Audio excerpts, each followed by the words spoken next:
Good morning, good afternoon to everyone there.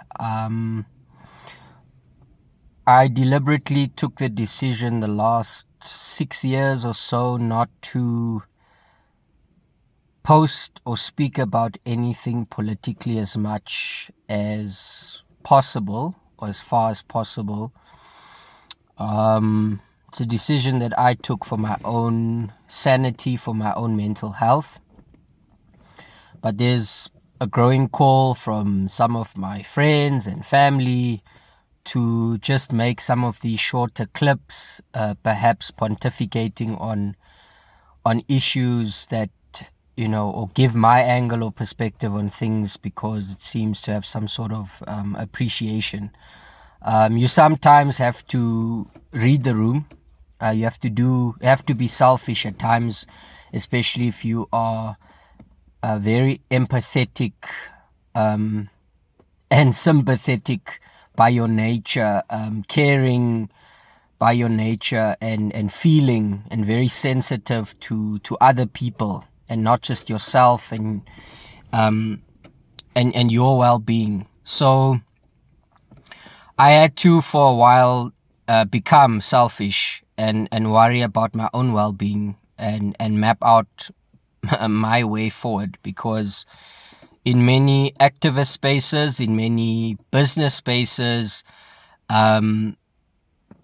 religious, spiritual, whatever, I think I've lived long enough to see that this world is overdetermined by you being willing to put your interests first.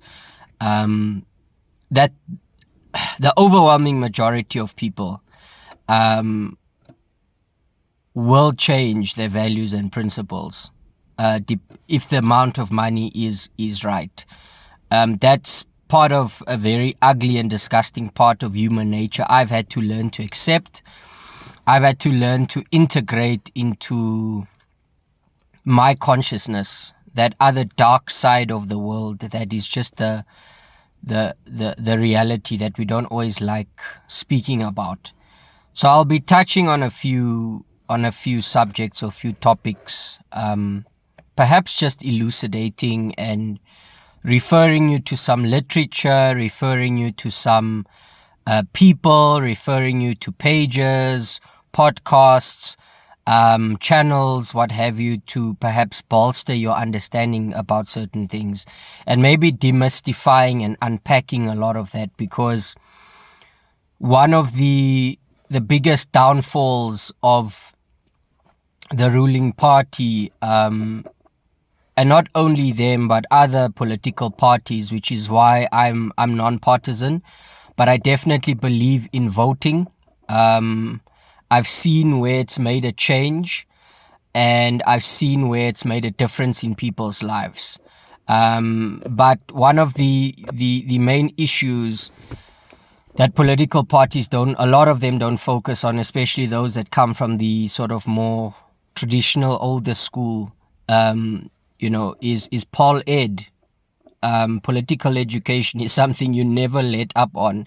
You don't win or gain political power and then you go to sleep at the wheel. You don't do that. You continue that through times of prosperity. You continue that through difficult times. You continue that when you are waging a war against the bigger enemy. You always, always, always continue your Paul Ed.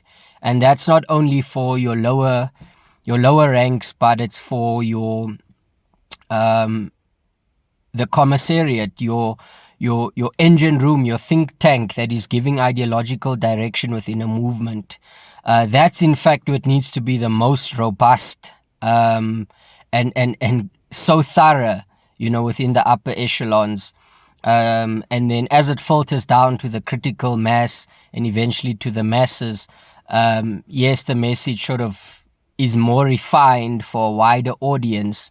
But at least within your critical mass as well, it is where your debates, your plenaries, your discussions, your reading sessions and all of that should still be had, because those are people that will one day lead that organization and take it forward. But for the last 6 years, I've I made that decision. I made that vow, that promise to myself for as long as it needs be. I just decided to rather bite my tongue, to observe who emerges from the woodworks, who says what allegiances are formed, what allegiances are broken, which groups splinter up, who goes where, and just to try and also follow a bit of the money and try and see what is the bigger picture. But also,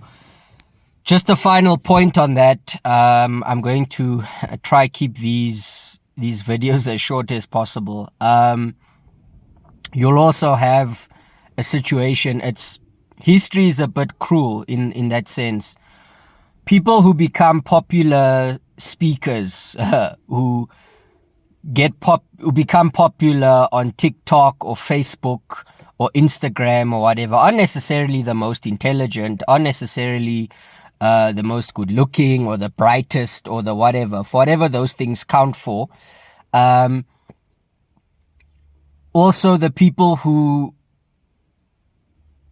make political inputs and gain popularity for that don't necessarily have the political mileage, and you can see it. You can see who's been tested in the fires of these spaces, who have really earned their badge, who've earned their name in certain spaces.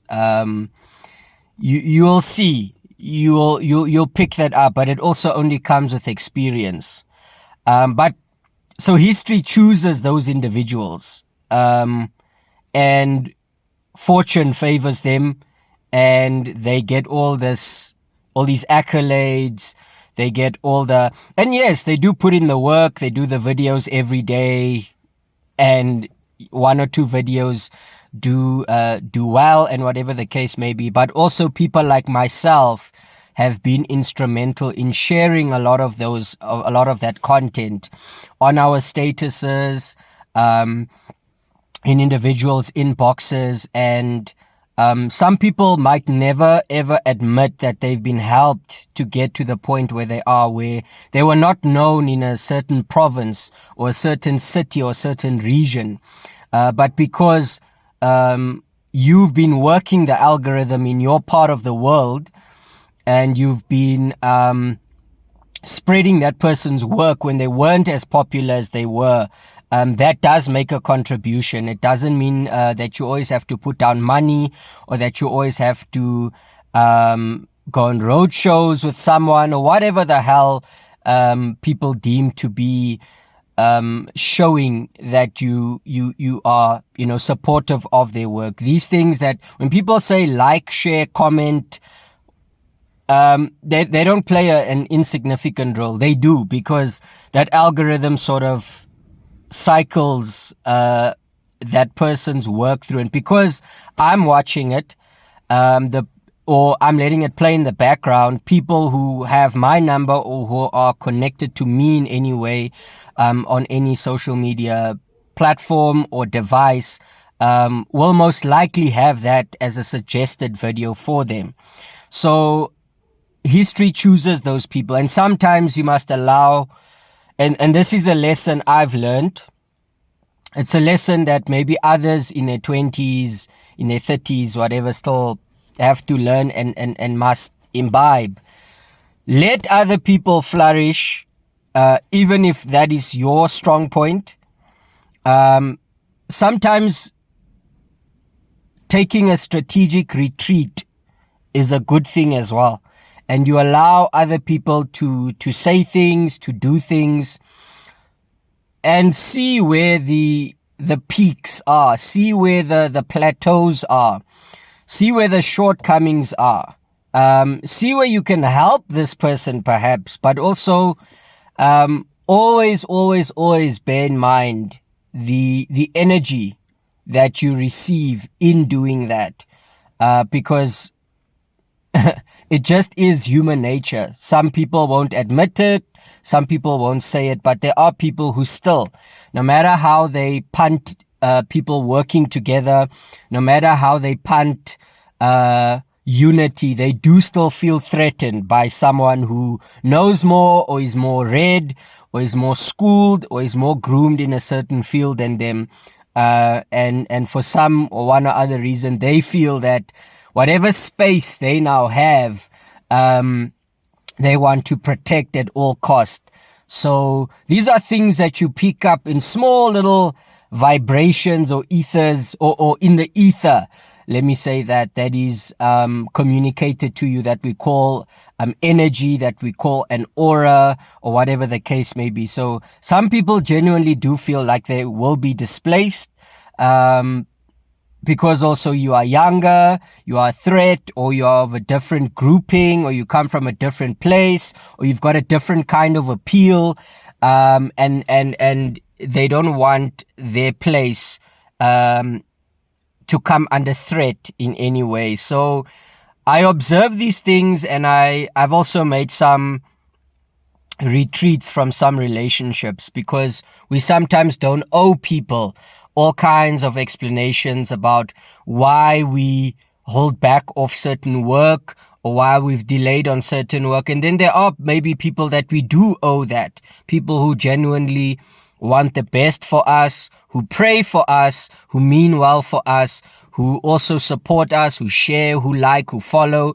others who go beyond that and maybe give some monetary support. And then that is where you can actually have those extended conversations as to why you've decided to hold off a bit. But when the term self-care became popular around 2016, 2017, I also said to myself, there's a famous saying from, it's often used around Memorial Day. I think that's around November.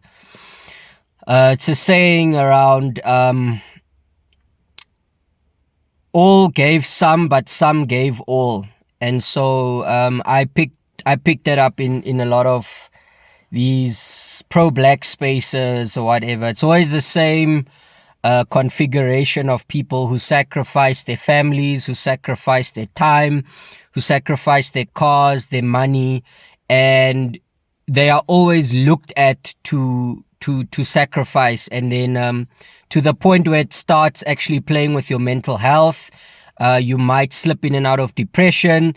And if you are not as fortunate, because I honestly believe if you do not have a spiritual life, it makes things very difficult for you to have a buffer zone between the world and what you need to deem as this reality also not being true. There needs to be some buffer that you have, or else you slip into states of mind that are very difficult to recover from. So fortunately, I've always had that, and I know a few people have always had that base, that rootedness that you can always come back to, and that can also save your life in many instances from shady characters, shady people, situations, places you're not supposed to go to, or attempts on your life, or whatever the case may be. So yeah, I just wanted to, as an introductory video, perhaps start there. But yeah, look, I celebrate people who've gone on and become popular in these spaces. But obviously, you see the huge shortcomings in terms of the mileage they have, in terms of the literature they've explored. Also, some topics I'll be exploring is people can read stuff but still come out with very backward or reactionary viewpoints. So it's one thing to read a ton of literature. It's another to actually have a proper rooted understanding of what you are reading. So I'm not here to throw shade at anyone. I'm all about self-improvement. I'm all about love. I'm all about unifying people. But I'm also very strict on saying, look, you need to have a level of self-preservation and a level of saying that some people just need to be let go of. Some people, you need to give them the distance. You need to give them the time. And some people you just need to understand might not be able to be rehabilitated into whatever we deem progressive, or whatever we, in our collective spiritual sense, that we tap into feel is a progressive action. Some people cannot tap into that space. And unfortunately, you need to isolate such people. You need to let go of such people. But without further ado, my name's Peter John. My surname's Goeieman. I'm saying this at the end of the video. And I'll just be clearing out some noise that I see some people have bought into. I'll be giving some people some sense of direction. Because I also feel that there's also confusion. People don't know who to speak to, who to listen to, who to follow, how to read certain things, and how to carve out their sense of peace in a world that seems to be very noisy, very disruptive, very or there's wars going on there's been wars going on all the time, everywhere. It's just something that I'll also do a video on, where you can come into your space of peace, your space of silence, because especially I think we need to talk to a lot of empaths, a lot of people that are spiritually gifted, a lot of people that are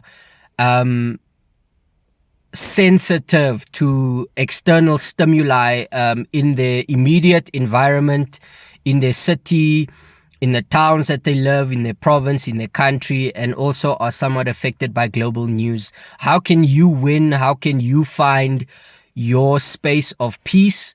And then maybe other conversations we can take offline that don't need to be spoken about online, to also just, there's some real work that you don't need to speak about online. But yeah, we'll see how this goes. I'll do a few videos for some time. I'll try be as consistent as I can be.